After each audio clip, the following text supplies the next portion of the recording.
Man, I am thrilled to have Clayton Bellamy on the podcast. Been excited for this one for a while because Clayton is likely to say something highly controversial that's going to make this podcast go viral. So, no pressure, Clayton. No Yeah, I pressure at get all. Jason shooting my mouth off. So You're a passionate guy. It's what makes you such a great artist. And you're on location today. What are you up to? we're shooting new material for the congregation, which is my rock and roll project I've been working on the last few years. So have new music that I'm in the midst of recording, and you know what it's like being in Canada trying to get visual content. You only have so many months of the year where it's not covered in snow. So planning for 6 months from now for a new music launch, I need to get content now. So we're kind of going around to some cool locations around northern Alberta. Getting this project has been more of an art project more than it is just strictly music. We're not filming a music video. We're getting these little vignettes and creating just really interesting visual art out of it, which has been a really exciting departure from what the standard kind of is in the industry right now. So, how does it differ? Like, what would you say? Is it a bit more cinematic? Is it a bit more? Does it have a bit more of a storyline or less of a storyline than a typical music video? Definitely cinematic, and no storyline so much as we're trying to get across like a visceral emotion out of people, a reaction. I Right. saw some of the earlier stuff I did on the last album.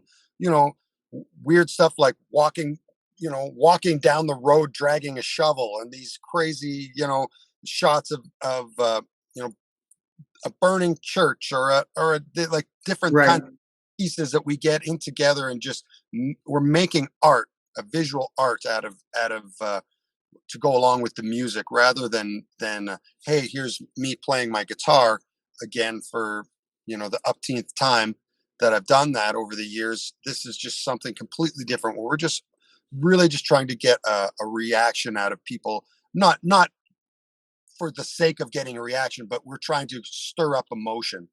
Right. And you've been very diversified across a number of different projects. I know this has been the priority right now, but you've also obviously done really well with the Roadhammers. You've dabbled in the Black Mountain Whiskey Rebellion world. Being that creative and that diversified across that many realms and that many bands, how have you been able to prioritize all of that? Is it sort of project by project, or like how do you make it happen? Well, first of all, I'm very disorganized, so it's difficult. I'm not a hyper organized guy like you, Jim. I'm kind of all over the place, but that it plays well into my kind of artist brain, that kind of squirrel thing, where I want to jump from one thing to the next, because it keeps my creative juices flowing. I get bored easily, and for a long time I just would do that, just stick to one thing. Hey, I'm just Clayton Bellamy, or I'm just a Roadhammer. And a few years back, I just really decided that I wasn't going to do that anymore, and that to diversify was it was diversify or die, pretty much too. And just as far as just a career wise, and you know financially, I needed to have a bunch of things going, and Right. that I started doing was just branching out, and taking just saying yes to everything. The power of yes to me is really something that's very tangible. Like when I say no to something, I know exactly what I'm going to get. But when I say yes, I don't know what could happen. Anything could happen, and I love that excitement and that feeling. So unless I can't do something and I have to say no, I'll always say yes and see where that trail is going to take me. Sometimes the trail goes cold, but sometimes you get like Black Mountain Whiskey Rebellion. You get a song that becomes a hit, and your face is in Rolling Stone magazine, and then that's all because of a one conversation where I just said, hey, you know what? Yeah, I'll do that. That's going to be fun. Yeah, that's also speaks to your multi-dimensional appeal as an artist. You know, the fact that you can be yourself, but place yourself in all these situations successfully too. Do you ever find though that being a part of so many projects sometimes takes your focus away from things you love to do? Like, is there a dichotomy of downside to the idea of being interested in so many things at one time? Does that factor into it for you too? Uh, I mean, there's two sides to that for me. One is just like the physical side of getting rest, taking care of myself, having Right. to work out and to be with my kids and doing that. There's that, and there's also the and re-energize creatively, because all of that stuff that plays into being having a fresh creative mind, being well rested and good mental state. The other side of it too is, there is pushback. I do get it from my manager at times, from the industry of, well, what is Clayton Bellamy, or who are you? Are you a are you this rock and roller? Are you this country singer? Are you, what are you? And that part I really push against constantly, because does anybody ask Madonna what she is when she constantly reinvents herself, or Lady Gaga, or not that I'm Lady Gaga or Madonna, but that idea of, you don't, I'm making art. I'm not making it for industry or for or someone who wants to put me in a box. I'm doing this, you know, first of all, it comes out of selfish motivation of, I'm doing this for me, and secondly, I, I don't want to be confined to, oh, I have to be this, or you have to just do that. And it's led to a very, I find, a very fulfilling career thus far. Right. And you cited some great examples there, but those who are on the vanguard of change and doing their own thing are often misunderstood at first. Look at Elvis, look at Waylon Jennings, look at Johnny Cash. Today, even if you look at artists who are um, not entirely recently, but more recently in the last 20 years, a Kid Rock. It's like, what is it? Is it Southern rock? Is it rap? Is it country? It doesn't matter. It's Yeah, just good. The consumers gravitate towards it. So as an artist, you want to keep doing that, but you also want to find your lane so that you know how to market and you know where to market. And I would imagine, given what you do and all of the different vehicles that are available now to market music, you're in a better position than ever because you can really figure out who's going to get you and go to them directly through some digital channels rather than waiting for terrestrial radio to pick up a single and break it. You know what I mean? absolutely. Yeah, and I've had a lot of success with that over the years. Um, I'm blessed that, with the Hammers, with the Road Hammers, we've had that kind of terrestrial radio success and that major kind of market acceptance, which allows me to do all of these other things. But I do love that, the being that creativeness of just doing that thing and letting people find you and you finding them. So let's go back to the origin story of the Roadhammers because I think that's most of the audience is going to be very familiar with you in all realms, but there's going to be a lot of people who really know you from the Roadhammers world. What was it like back in, what was it, 2004 when Jason approached you on this idea? And I know that at that point you'd already established yourself as this outlaw country rock star, and there must have been a real point of contemplation for you to go, geez, do I want to start this new project or do I want to keep doing what I'm doing? Yeah, there definitely was that. I had a regional success, in Western Canada, and obviously was working very hard to try and turn that into a national or international um, success. And I had been approaching twice. Jason approached Jolene Modiak, who was kind of co-managing me at the time, Right. and twice had blown him off. I actually was in a place where I had a baby. I was expecting my first child, my son, and I was not having very good luck. Where my music was going and everything was not happening, and I was actually looking at quitting altogether and possibly even buying a bar. I didn't know what I was going to do, but music was not paying the bills, and I knew that I had to. Uh, I had to do something different because I had a baby on the way. I had to take care of this tiny human. So it's funny how the universe works. Gives you just what you need just at the right time, and that's exactly what happened. I went finally and met with Jason. We talked about the project, and it sounded cool. And by all accounts, everyone involved at the time thought, well, this is just so like this. We're going to take a block of a year and do this thing. It's a one-off thing that's going to be this cool trucker rock, southern rock album, a concept album of a band for Jason, and after that, we're all going to go back to our separate corners and do our thing.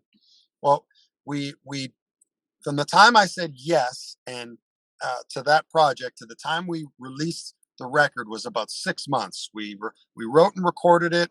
We filmed the first season of the Roadhammers TV show, did the video, and we did everything. And within that 6 months, the whole thing exploded, and it ended up being a number one TV show on CMT, a number one record, a platinum record. It was just on and on and on with the awards and the. It was such a whirlwind to go from relative obscurity, pining away in Bonnyville, Alberta, to suddenly this, success that not only eclipsed anything that any of us had done, but it went further than that into international success and signing a deal with Sony in the U.S. and moving down to Nashville and the decade that followed there, writing and recording. And so it just kind of completely exploded from this little small town kid and opened my eyes to a larger side of the business that I didn't, not only that I did not understand, but I couldn't see from my small town perspective. Right. I kind of grinding away like this with the blinders on until that happened. And it just went poof. I'm like, oh, wow, this is how it works. Okay. Yeah, and it gave you a springboard to do so many other things because it instantly propelled you into a place of at least national recognition. Absolutely. And it opened up so many doors to opportunities.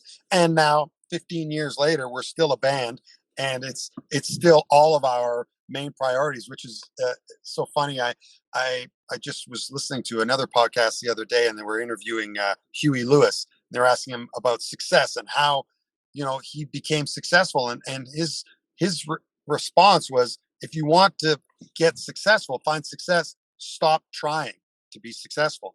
And that's exactly what we were doing. And I've seen that lightning strike over and over again in my career when I'm involved in a project. Whenever you're not trying, it's just we're doing this strictly out of, this is something we think is really cool and really fun, and we believe in it, and this spirit is there. And whenever that is there, that I always feel like that is going to equate to some kind of success, because no one's trying. You're just doing. This is just, we did that album strictly the way it laid out was because we thought it was cool, and this is what we wanted to do at that moment in time. And people gravitated towards it. They could relate, and it connected with them. And the Black Mountain album was the exact same way.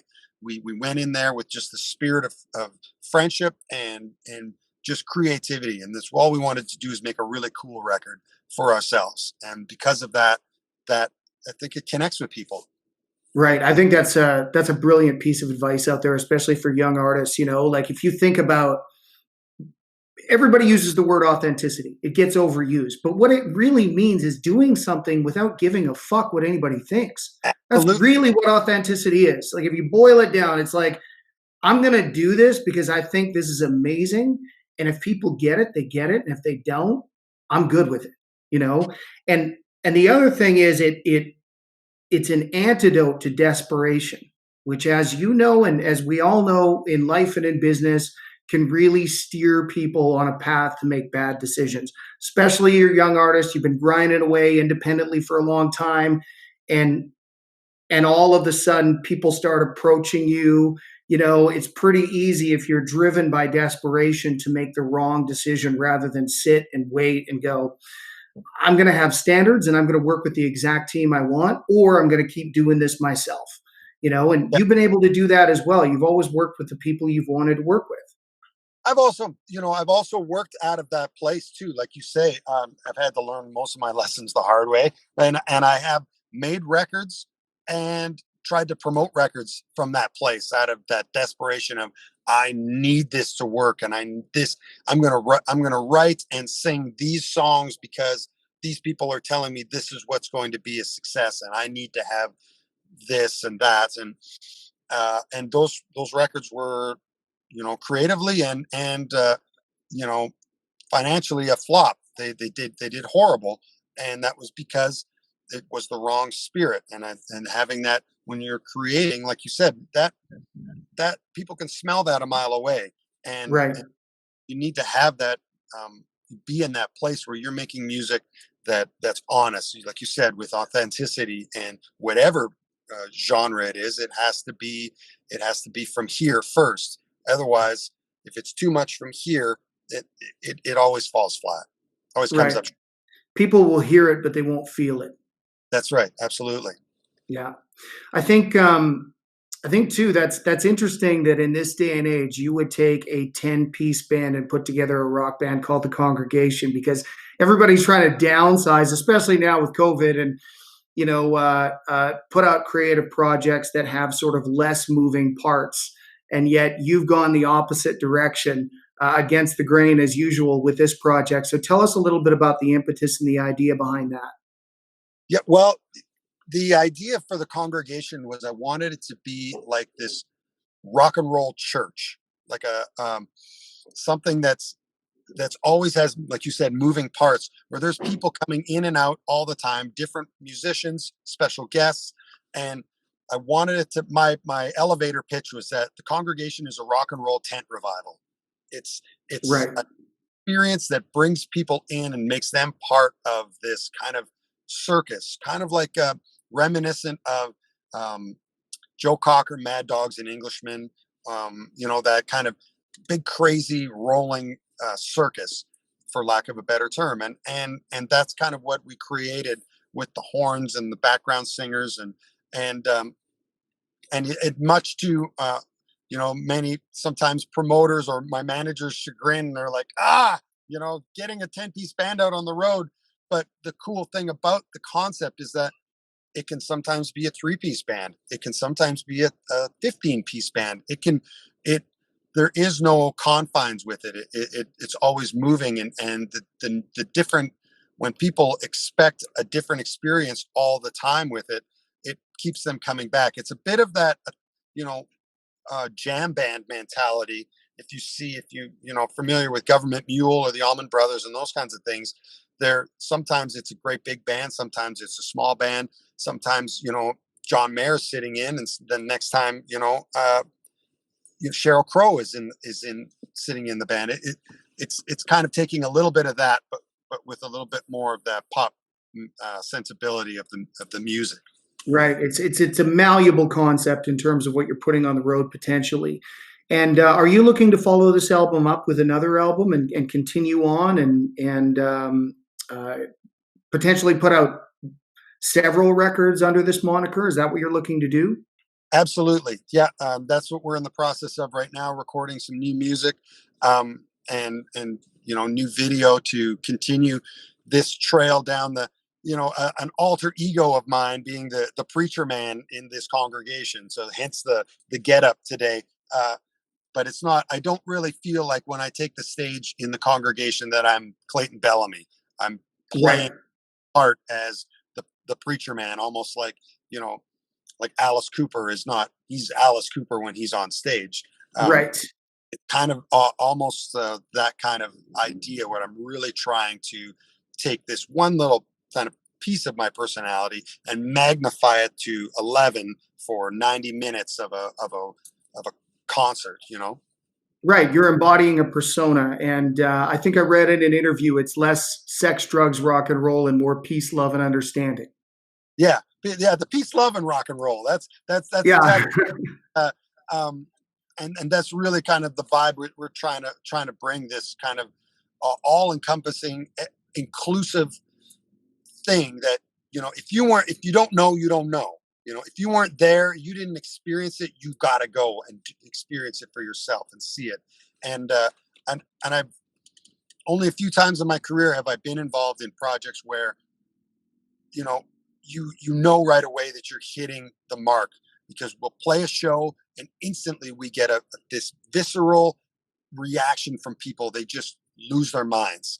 It's partly it's the music, partly it's this, you know being blasted with this huge band and all of these people and the things going on, but they don't know the songs, they don't know what's really happening, but they are sold right away. Right.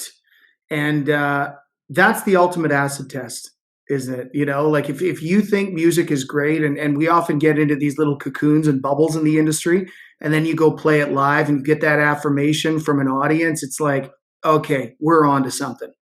Yeah, and that's exactly what we've been landing on. So that's what's kept me kind of pushing down this trail. It's like, you know, I know not everybody's caught on yet, but I know I'm right. I've been doing this too long to second guess my gut. I know that this is the right way to go, and that's where I'm headed. Right. And do you think that this format, this concept might translate better in a place that has more cultural tie to it, like the Southern U.S.? I mean, I know you did a sold out show at the Cannery in Nashville last fall before the shit hit the fan. So, do you think this is one of those shows that actually might translate better in that region? Uh, we actually, yes. In fact, there and one place that we're kind of concentrating this next kind of a page of the congregation is going to be in Europe. Uh, I think that especially rock and roll right now in places like the UK and Germany is still thriving and starting to see a real resurgence in that.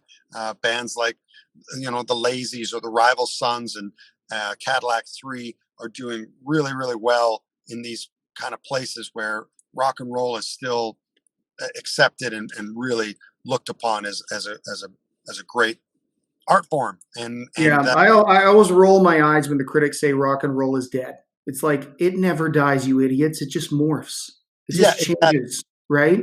I think there is a spirit of it though that has been kind of lost in this kind of new era of hipster shoegazing kind of music that they're calling rock and roll. I don't, you know, what's missing in rock and roll that makes rock and roll cool is the personality. There's no personalities. It's so homogenized that that no one's stepping out and being cool or being weird or being different. There's no or rarely. It's a lot more rare to see a Bowie type or somebody like you don't see any Stooges. You don't see any Right. these kinds of personalities kind of coming out, and that's very much where what I'm trying to bring back the rock and roll front man. Right. Like, where's the next Steven Tyler? Where's the next Iggy Pop? Like, I get what you're saying, because if you look at some of the bands that are experiencing success in that format right now, first off, they do borderline on pop a lot, and some of them even cross over. Uh, and then and then you've got this band that's built around a brand of a band, but you're right, the front man is not what the front man was in the 70s. Bit Yeah, of a exactly. disconnect. And I think that's personally that's what's missing is that danger and that excitement at a rock and roll show. Like, Do you you think political correctness has anything to do with that, or like where do you think, what cultural influence is pushing back on the boisterous front man that we're all accustomed to in the rock and roll world? What do you I think it is? think that I mean, there's a certain, like, let's be honest, there's a certain amount of uh, correcting that we need to do for on that in that world, especially with the Me Too movement and the way women are portrayed and treated in the music industry. That's a whole other conversation. But all of those social correctness things, yeah, need to change. But I think there's been so much in over the last few years, just kind of like you said, social pressure that nobody really wants to say anything too inflammatory, do anything too wild, because nobody wants to ruffle any feathers. And what all that does is that takes out it, to me, it just takes out the wind out of people's sails to just be like, hey, we didn't come here to we came here to fucking let loose, man. Let's be Right. crazy. That's what the whole thing about a rock concert is. You know, I've Well, Mick Jagger made a living out of ruffling feathers. Like, I mean, it's essentially in the beginning. Now, obviously, their fan base is completely different. But when they started, that's what it was all about. yeah, exactly. Speaking your mind is used to be something that was a healthy thing and you know, looked upon favorably. And now it's kind of like, whoa, geez, don't say your opinion. God forbid you put your opinion online. Like you're gonna get in a lot of trouble. Yeah, but that's also unfortunate because I think that that I understand the social pressure argument and I understand the humanity and societal evolution argument. I get it. There's changes we have to make. We can all be better for sure. But in those movements, you are going to have some people who lag behind. And maybe instead of canceling those people or attacking them, we should have a little bit of patience and a bit of a pathway to redemption to help them catch up to the rest of us, and I worry a little bit about it because I think you touched on a really good point. You should be able to say what you want to say, especially if you want to come from a place of authenticity, which is really at the root of successful art. So I worry a little bit about how political correctness, when it's weaponized and when it forces people to stay silent, how that may at some point have an effect on art overall and people's inability then to listen. I'm not saying people should stand up and say misogynistic shit just for the sake of it and just for attention. Yeah. But some of that stuff is going to ride the line and make people uncomfortable. And listen, sometimes art inspires you, but sometimes it inspires you while taking you out of your comfort zone. And I don't want to Most lose that. exactly. You're exactly right, and I 100% agree. And there's also, I think, something that's lost on people nowadays is that, I know we're kind of getting off the music track here, but that you and I can disagree and still have respect for each other and come away from something knowing that, hey, just because we're not on the same page or we haven't reached the same level doesn't mean that we won't, or it doesn't mean that we have to at this moment. I can, if you're not hurting me and I'm not hurting you, like I don't have to agree with you. I can have my way of it and you can have yours too. Like, and that seems to be kind of lost on people nowadays, where it's just like, well, if you don't agree with me, you're fucking wrong or you're bad. And it's like, Right. no, I'm not. I'm still a good person. I just don't see things the way you see them, and that's okay. It's all right. Well, the best relationships have some give and take, right? Like you need a manager who's going to push back on you once in a while. You need a wife who's going to push back on you once in a while when you're No, being no, an I asshole. am. I know. Yeah, yes, you do. Yes, you more than anybody. No, just kidding. Well, But I'll find one. I'll but find it. people do need someone to step up and go, hey, listen, I'm willing to hear you out on this, but I think you might have a corrupted thought pattern on this particular issue or whatever it is, right? Like it can all be done from a spirit of respect. And I think that, one of the things that we've lost is the ability to just have conversations and maintain our cool and work through issues and find compromises, rather than look to dominate, win. I think a big part of the problem is social media, right? Like if you're arguing with somebody on social media, you're not just debating a point, you're putting on a fucking show. Right. Absolutely. Yeah. Yeah, it's a bit ugly, but and listen, this podcast is about music, but it's also about everything outside of music. So that's what makes it so fun. So it's great to hear your opinions on these things too. Well, thanks, man. I love talking about them. Yeah. Well, let's chat a little bit about the CCMA. Now, I don't want to put you on the spot, but we've had lots of conversations about the CCMA and particularly the roots category. And I think there could be some work done in that category to change some of the qualifying criteria. And I know you echo that view. If you were in charge, what do you think we should be doing differently at the Canadian Country Music Association in the roots category to make sure that we're representing nominees who actually exist in that space? Yeah. I mean, first of all, I'll preface my comments with the fact that I think overall the CCMA is doing a good job. they take on a lot of work, and they're, they're trying to wrap up a whole country plus international artists and all of the things that they do every year. They should get me to host it, is what they should do if they were really smart. Um, but I We'd do have to move it to HBO. right. You mean I can't wear my buttless chaps on? Anyway, uh, I do take somewhat of a stance though when it comes to the CCMA and the roots category, just for the fact that the artists in that category can't really qualify for anything else but that category. It's a fringe left of center um, thing that's set for artists who don't really live on terrestrial commercial pop country radio. They don't have any other Right. outlet. This is their outlet to kind of stand out and to shine and be recognized.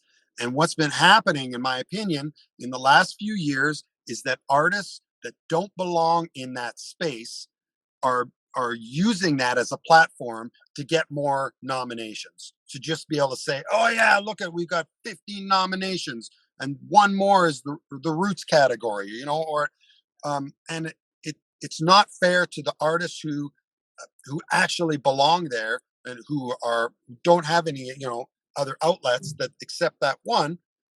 But because of block voting and all of these other things, the majors are pushing their artists into this world where they don't belong. And I don't know how you set up criteria for that, but it really needs to be fixed because it's getting embarrassing, and very frustrating to everybody in the room when pop country artists who are enjoying pop success, and good for them, they deserve it, if they work hard and they're getting success, but that is not your forum, that is not the place that you belong. And Right. I see what you're saying. It would be like Luke Bryan winning an Americana Country Award, right? exactly. It'd be like, Oh, listen, every, Luke does what he does, no problem with that, but that wouldn't be an appropriate place for him to win Male Artist of the Year. absolutely, that's exactly it, and that's kind of how it makes the whole award look. And especially, I live a lot in that world, I work a lot with those artists, I've been blessed to be nominated as Roots Artist of the Year before, and it's a big honor. But if you're that artist and you get that nomination, and then you see Luke Bryan also nominated in that category, well, first of all, it's kind of takes the deflating to know that there's no way that you're going to win over this major label artist who's been also nominated in the category. They might not belong there, but Right. they're going to win. And The only counter argument to that, Clayton, I think is, every once in a while you get these artists, especially in Canada. And you've been part of a project with the Roadhammers that was left of center, but also commercially viable, right? Especially in Canada, because especially in the country format, we're a little more open up here to what I would call Canadiana influence. So you get a core blonde, and that's a roots record, but maybe it gets airplay, or you get a Washboard Union who's got a bit more of a rootsy feel to what they do, right? So I hear what you're saying. I think it's a valid complaint, but it's like, how do we get around those situations where people are putting out something that's a bit more of a roots record, but they're having massive commercial appeal and success as well? yeah, that and that's probably a a problem to be solved by smarter people than me. I don't know how you get around that, except that I think being tighter on the criteria as far as what qualifies as a roots artist. Having having washboard in your band doesn't necessarily make it roots. And I think that there should be some kind of uh, stricter criteria in that category to really draw out the people like Kelly Prescott and JJ Shiplett and Donovan Woods, who are making great music that needs to be recognized. And Right. I don't think we'll never mix with what's going on country radio. And if that's your focus, then it should be there. And the other one should be over here, and they should the two paths. I don't think. I mean, there's always going to be exceptions, I guess, but I don't think that the two paths should really cross. Right, right. No, I hear what you're saying, and I guess that also, it's a good reminder. Like, what does a CCMA mean in that world? Like, does it matter to Donovan Woods to win a Canadian Country Music Award, given what his overall mandate and plan might be? Does it potentially take away from his cool factor?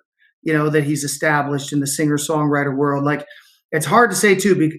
I hear what you're saying on the macro of the problem, but individually, it's like probably a lot of these artists who might actually qualify for a CCMA Roots award may not actually want one too. Like, Absolutely right. I could be the only guy getting upset about it, just sitting at home going, "Well, that's bullshit." yeah, but you Go know on. what? That's all good, and it's good to have these conversations because sometimes it just it allows especially people who are on the board, and I'm not on the board anymore, but it allows them an opportunity to get some insight from someone who's been in the industry as long as you have, worked in multiple different facets, and the board and the governing body of the CCMA needs to be very aware of what the front line feels, right? What the artists are feeling in terms of the process and the categories. And I've always said, and I used to say this when I'm on the board, people can deal with losing. They can't deal with losing if they feel like the game is rigged. So, That's absolutely true. Yeah, and I guess for me, that's a little bit how I felt lately with that category. That when artists come in that have this big commercial success on pop radio, and it seems like that's the focus, but they're still nominated in the roots category. It feels a little bit like that. Wow, I mean, come on, that's not really roots. That shouldn't be in that, living in that world. right. Well, and some bands too, and you mentioned the Washboard Unit. I love those guys, but they've evolved their sound a bit from where they were, say, 7, 8 years ago to where they are now. Like, they have Absolutely. changed and they've started to appeal more to radio. So now, is there a way that we could reclassify them, or is it worthy to reclassify them based on the last record and maybe not where they started? I think that's an argument that's got to be factored in as well. Yeah, and those guys are good friends of mine, and I love what they do.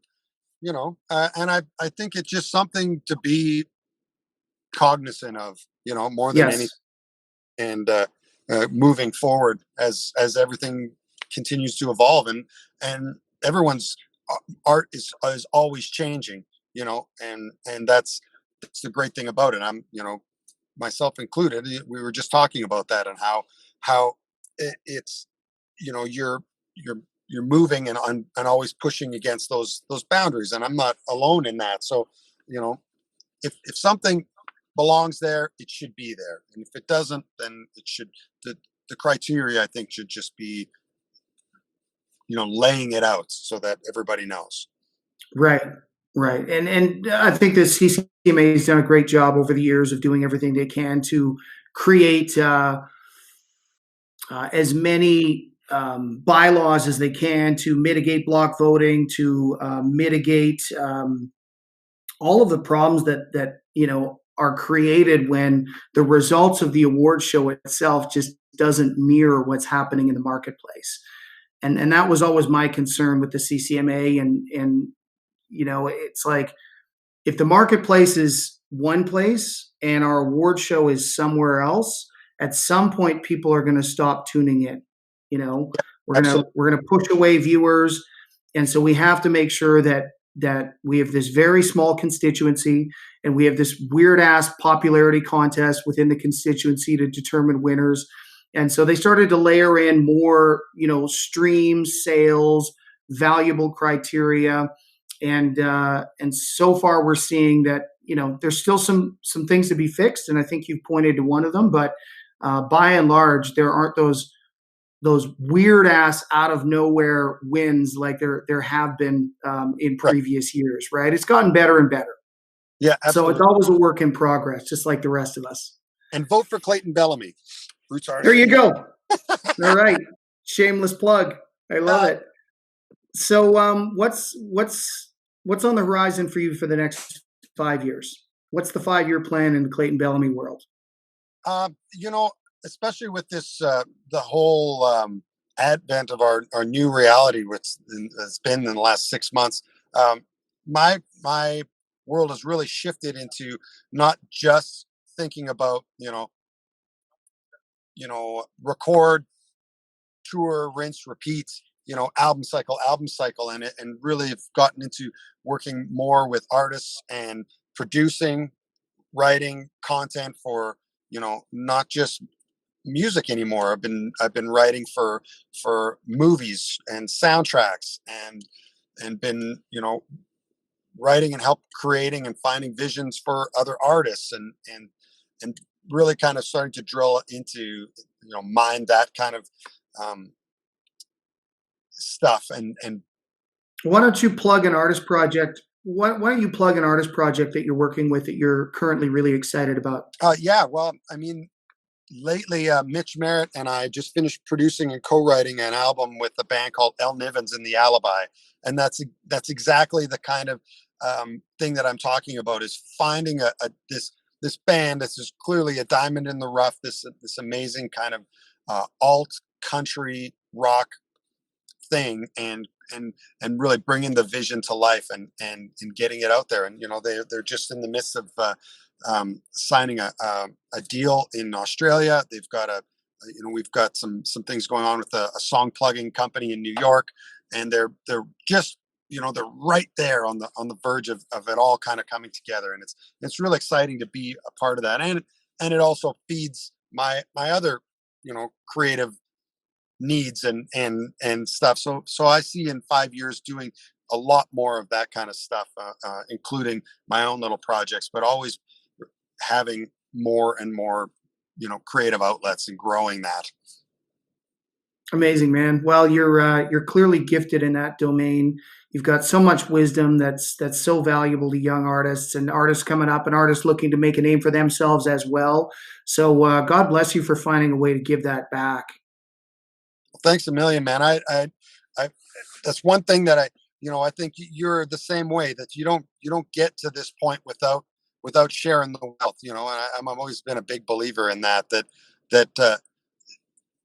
we're all kind of doing this, trying to climb the same ladder, and you gotta help each other along the way, because that's ultimately we're on this earth for a very short amount of time, and leaving a good impression on people, and doing good as you're going along on the trail together is just the only way to roll in my mind.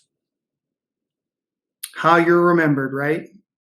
Amen. My grandfather used to say, "Your name is like a record, and anybody can pick it up and play it at any time." So, I hope that when I'm gone, that the record they play is a good one. So that's always how I try to roll, whether it's professionally or personally. I just try and keep that record rolling in a good way.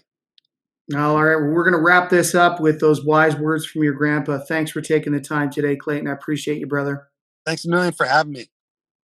Okay, enjoy the rest of the shoot. We'll talk to you soon.